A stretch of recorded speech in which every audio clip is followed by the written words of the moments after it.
What up, y'all? It's your boy Randy from The Changing Game, where we break down the people, moments, and moves that change the game. And man, this week, this one hits hard. It's not even Friday, and we've already lost three absolute legends. Three men who came from completely different worlds, but each one of them had an unforgettable mark. First, Malcolm-Jamal Warner. To most people, he'll always be Theo Huxtable. But for those of us who grew up in that era, he was more than just a sitcom character. He was the smooth, smart little brother who had depth. He showed a whole generation what it looked like to be young, thoughtful, and confident, especially as a young black man on prime TV. Even as a white kid growing up in the 80s, I saw how important that was. He gave kids someone to relate to, and he gave the culture something it needed. He made a difference. Then we lost Ozzy Osbourne, the Prince of Darkness, the Madman, the icon. Whether you were into heavy metal or not, you knew Ozzy. That voice, that energy, that chaos. Black Sabbath didn't just play music, they invented a whole new lane. And I'll be real with you, the first time I heard Paranoid, it opened me up to heavy metal. That sound hit different. It was raw, gritty, and real. It made me feel something I hadn't felt before, like I just stepped into a new world.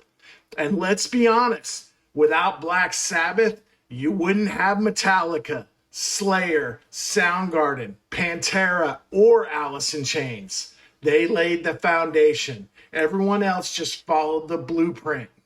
Ozzy gave a voice to the misfits, to anyone who felt like they didn't fit in. He never played it safe. He never tried to be anything other than himself. And that's what made him legendary and special. There's only one Ozzy, and there'll never be another. And then today, we lost Hulk Hogan. Man, this one hits deep because like a lot of y'all, I grew up on wrestling. And the Hulkster, he was wrestling. The red and yellow, the bandana, the what you gonna do? He turned pro wrestling into a global phenomenon. He made you believe in larger than life heroes. And come on, who can forget Hogan as Thunder Lips in Rocky 3? The ultimate male versus the ultimate meatball. That moment was iconic. Hogan brought Hollywood level charisma and energy before it was even cool for wrestlers to cross over. But then came July 7th, 1996, Bash at the Beach, the moment everything changed. Hogan walks to the ring like he's going to save the day, then boom, he drops the leg on Macho Man Randy Savage. It was the greatest heel turn of all time, the birth of Hollywood Hogan, and the night the NWO, the New World Order, was born. That wasn't just a wrestling storyline. That was a cultural moment. He flipped the script, reinvented himself, and gave wrestling the edge it needed to explode again. Without Hogan, there's no WrestleMania, no Monday Night Wars. He wasn't just the face of the business. He was the business.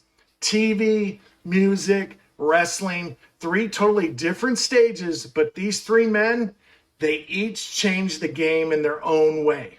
If you're Gen X like me, if you grew up in the 70s, 80s, and 90s, these guys were part of your life. Saturday nights, after school shows, concerts, pay-per-views, they were there. So yeah, it's okay to feel this one. They mattered, and they left something behind. Let's honor that by doing what they did. Be bold, be original, keep evolving, and leave something that lasts. Rest in peace, Malcolm. Rest in power, Ozzy. Rest easy, Hulkster. These are three men that definitely changed the game.